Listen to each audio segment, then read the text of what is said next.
Yo, how's it going, guys? I'm back with another video. Here to review on the 37th episode of Tropical-Rouge Precure. I'm gonna say this is a really good episode. I loved it so much. With how much drama is put into it. What we learn that we didn't even know about. Oh, bugger. Ah. Something we didn't even know. Never questioned. At least I haven't. Of course, I'll be mentioning this.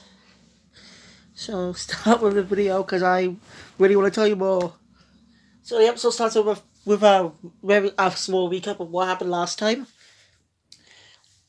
Now I'll recap. Now if you haven't seen the last when I last reviewed the series, didn't do much detail.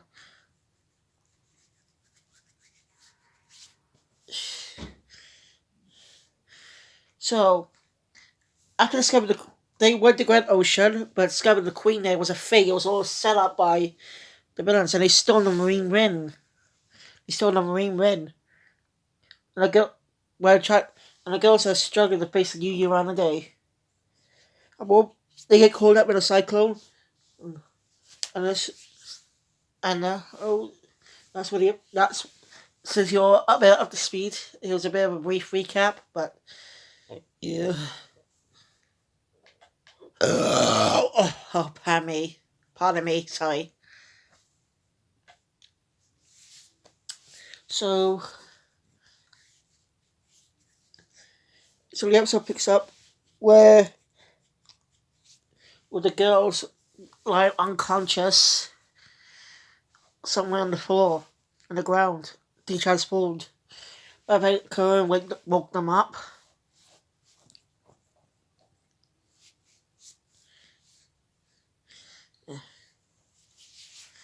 The girls wake up. They are not sure what to do. They don't know what, they realize that. Remember what happened last time. Laura's upset about what they've done. So, Oscar suggests they go find the Queen. Yeah, they go. But they get lost. I'm not kidding. They get lost.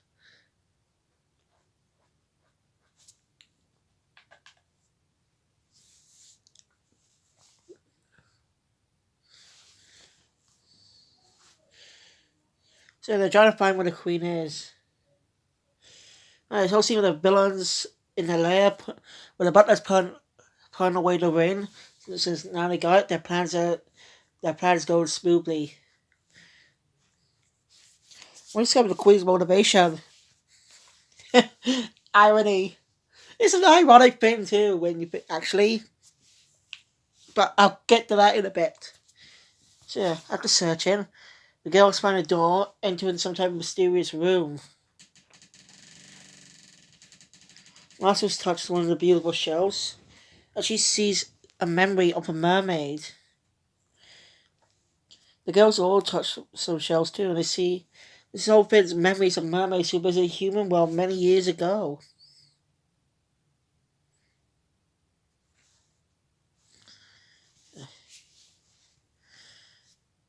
Then Nora notices something on the ground. A shell. She sees another shell on the ground. She picks it up. And she sees something that we don't really see. Nasa asks if she's alright. Laura says yeah. And they have to find the Queen.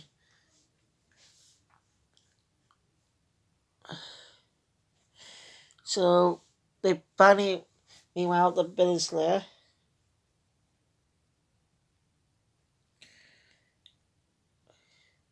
Well, not yet there. Alright. Supposed to have the lair, they think they won, but they should have literally kept guard just in case as the kills are still flipping around. They're so confident in the Urana Day, but they should have learned by now not to take any chances. Those villains are idiots. But I like them, how unique they are. Question, and what one of the characters say makes us question motivation of one character, one of the villains.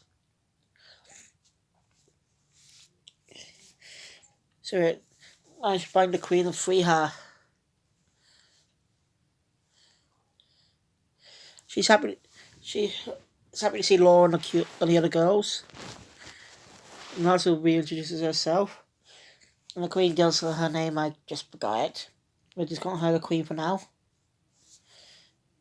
The queen of the mermaids, that is.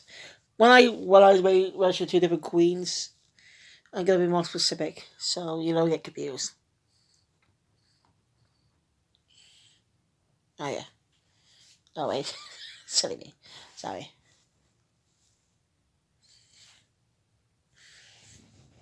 Sorry. The queen's freed. They're in the throne room. They ask what the Bella's plans are. When she tells them what the Witch of the Days wants is eternal life. She's got one motivation now because of a legend. If she with motivation, you'll be able to find a special treasure. That's why she's doing all the motivations. So she can find that treasure for eternal life. Eternal delays, as she puts it. Yeah. Then we got to the Villain's Lair.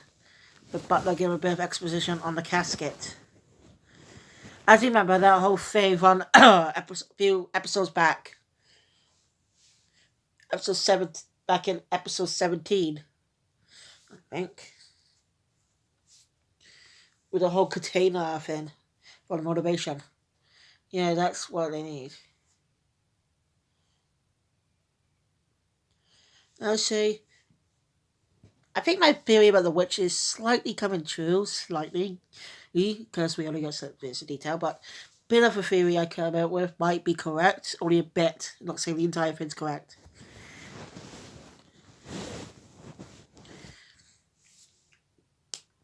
Yeah. Alright, the Villain's Lair. Elden, Numere, and Chungi are discussing what they'll do once they get eternal power. These Elder question what do they really want eternal life? And that they suggest the butler is hiding something from them. That makes us be more wary of the butler. He's kind of calm under pressure. And he's conniving and manipulative, very intimidating in a way. Hard to explain. Oh, excuse me. It's hard to explain in like. You look at him more closely. If there is, by the way, if there are any signs on this that I haven't noticed way before, early on in the series up until now, let me know in the comments below, because I'm not going to notice these details.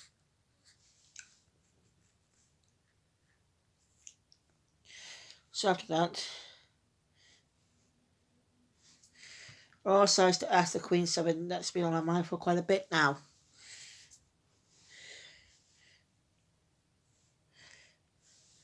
Laura asks the Queen to tell her what else she's seen hiding,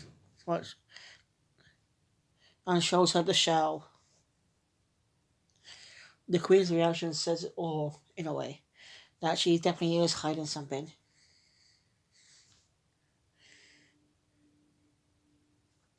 So after the eye catches, we go to the past, in a way. This is Laura's past.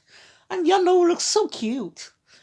Her hair's so short, but her personality is not that is a bit what we could guess. Her personality is not the way we know it today. Hey, Laura snuck up to the human world. I'm not understanding why it's dangerous up there. So yeah, she goes to a special beach and sees some beautiful flowers. But just then she hears someone coming and quickly hides. And guess who this person is? Yeah, it's a young Manatsu. Yes, it's a really interesting thing to know. Now we knew this, but Turns out Minato and Laura actually knew each other when they were kids. Anyway, Minato spots the Laura holding a flower up. And well, that's what she's doing. Yeah. You know, why she asking why she's trying to keep not get that flower wet. Minato tells Laura the type of flower it is, and it's why it's because it's so pretty. Yeah. And he even gives an explanation well her well, what Tropical Shine means. You know, her catchphrase.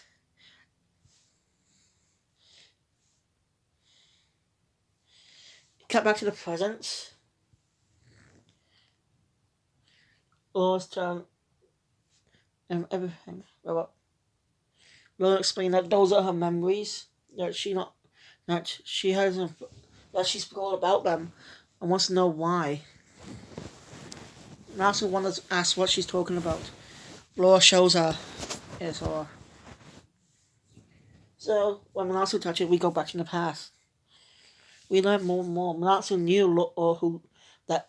So Minato didn't know that was Laura, obviously, but she didn't know that was a mermaid either. She was pretty young at the time, but they enjoyed playing together. Yeah, when I was trying to go home, she was looking forward to see him playing with her the next day. So yeah. After that, the next day, Minato comes back to the beach, but Laura's gone. She didn't know, of course, she didn't know her name either. No, like she never came out of the ocean.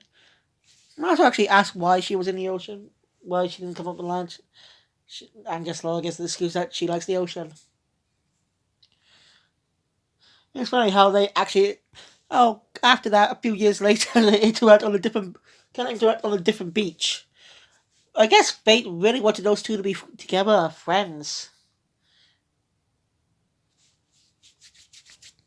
So Minato was pretty upset about it. But her parents comfort her. I can't remember what they said. So Laura asks again why she doesn't remember this. Queen explains it because the whole device spin that the villains used last time that was in the castle. Yeah, plot point. I didn't know that was going to become a plot point for the next episode. Great setup. It was a great setup for this episode. It's because of the law.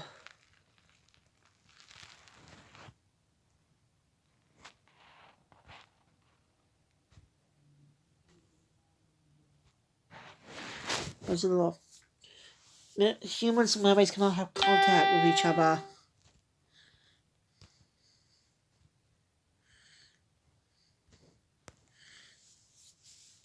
So any mermaid that visits the surface world interacts with humans, they get their memories erased.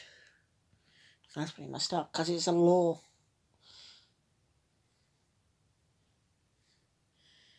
And Laura realizes that it might happen again. As if that's gonna happen again. If her memory's gonna be erased again. The Queen says yes.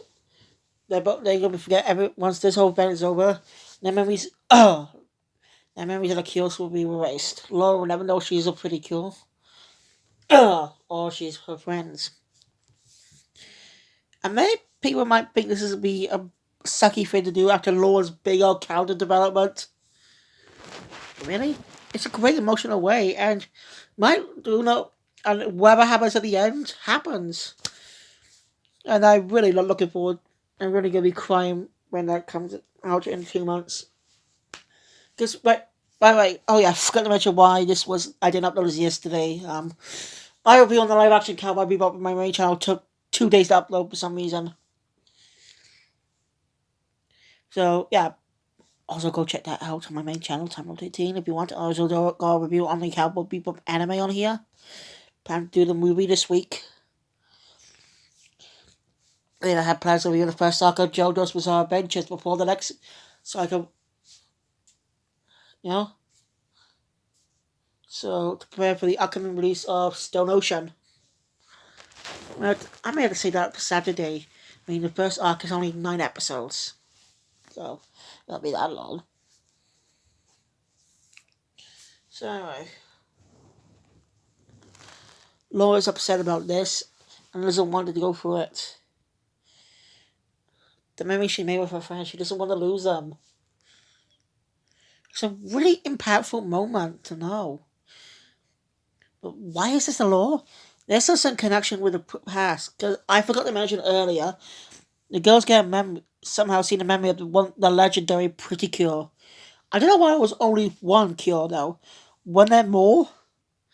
Because somehow the queen had 4 compacts and a fifth that was covered in stone.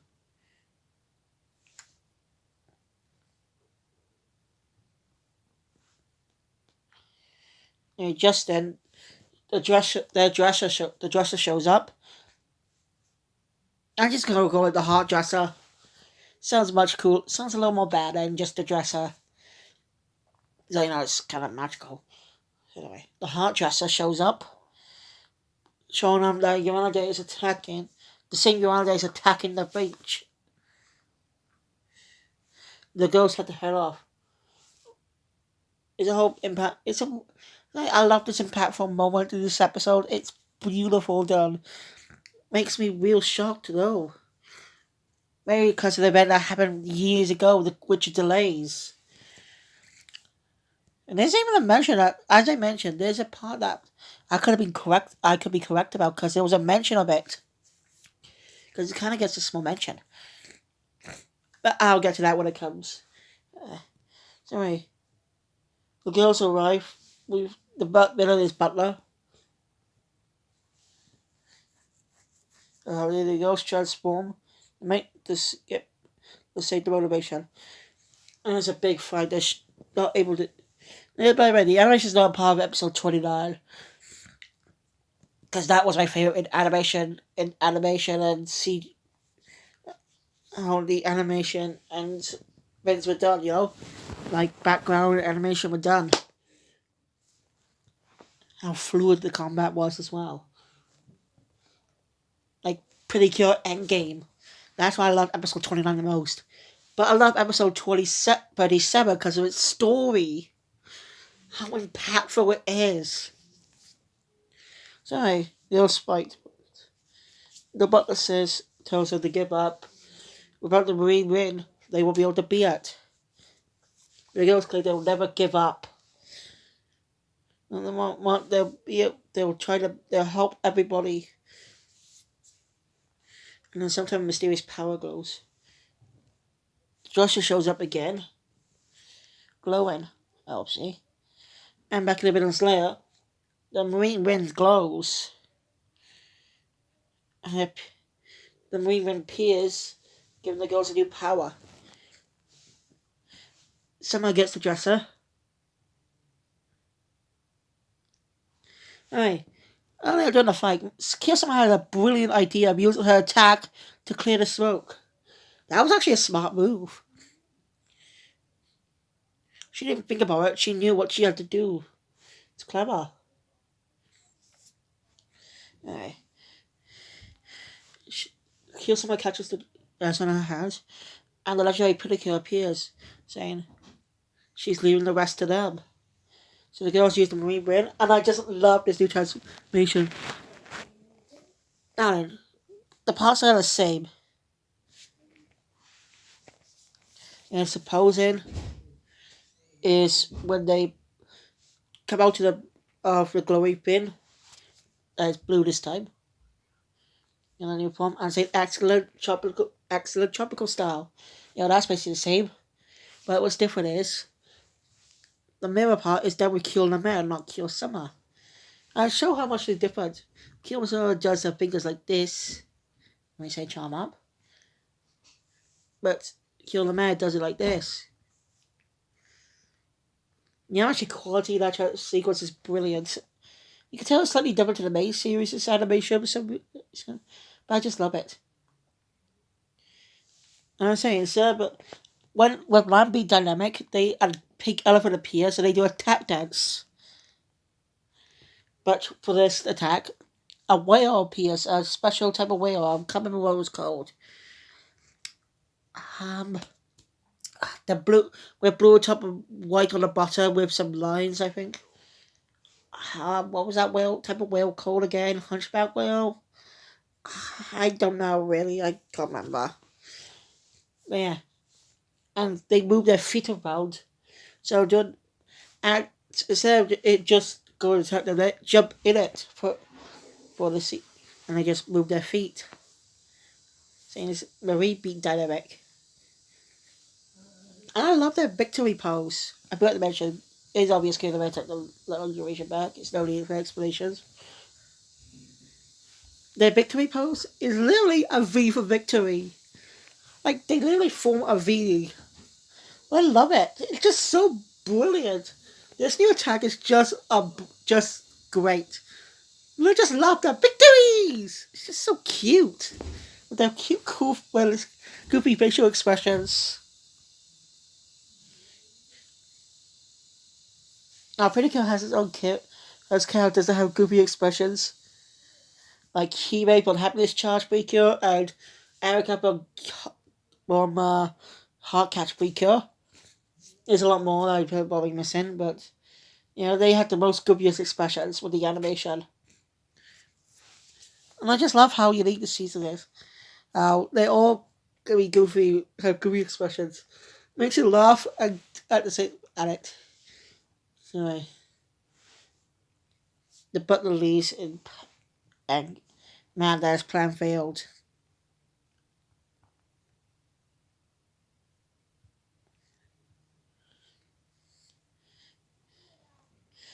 Meanwhile, at the Queen's palace, the Queen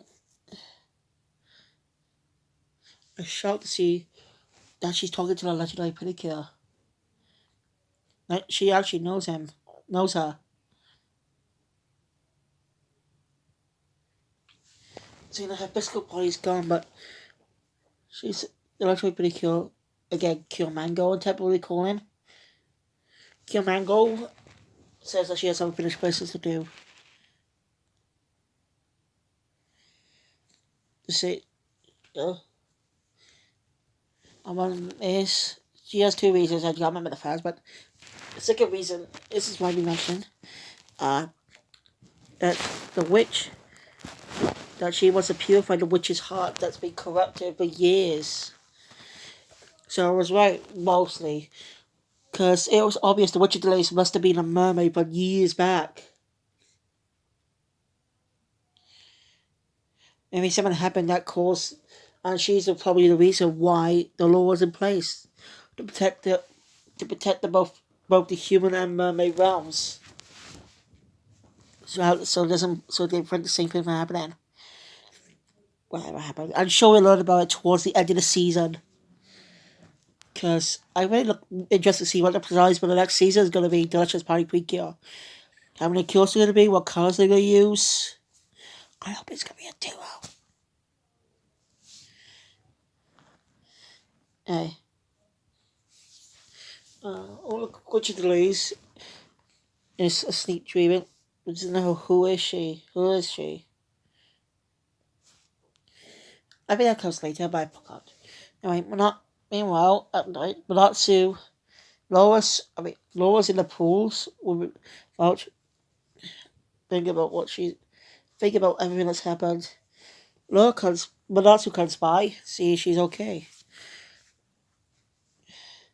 So after a nice conversation, nice chat, Laura tells her that she doesn't want to forget any of this. She doesn't want to forget what's happened. She doesn't want to forget her friends. Also tells her that she won't forget. That they'll help her. I think the battle line should have been, you won't forget. Even you don't remember, even though your brain doesn't remember them, you'll always, the memories are most important here. Heart. Memories come from the heart. And if you really care about them as friends will always be friends. Even if they don't remember each other, a strong bond will always be in the heart. I think that's what should have been said. It's cliche, yeah, I know, and cheesy, but it's heartwarming. No pun intended, I did not mean that. Because that's a real good line, by the way. So that's where the episode ends. Next episode will be Oscar graduating, and her second visit between Yuriko once and for all. Maybe Yuriko will find out that she's killed Flamingo. That's my guess. What I don't know what the argument's all about for them to play tennis against each other. I mean, we know their backstory from a few episodes ago, which I love the story behind that. It's really unique. And I'm sure they'll make up at the end of that episode. It's been since that whole thing's been a mystery from the start up until a few weeks ago. So anyway, that's my review on episode 37 of Tropical-Rouge Precure. I can't wait for next week's episode, for the episode 38. Well, technically this week, but you get the point. And who knows what episode 39 has in store. So, yeah, this Sunday will be the 28th November. And episode 39 will be on the... see... the 5th of December.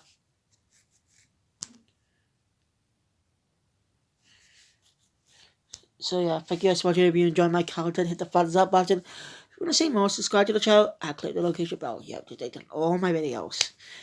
And don't forget to subscribe to my main channel, TimeLord18, because I got a few reviews on there. Recently did a review on Cowboy Bebop's live action adaptation on Netflix. So go check that out if you want to know my thoughts on that, or check my thoughts on the anime on this channel.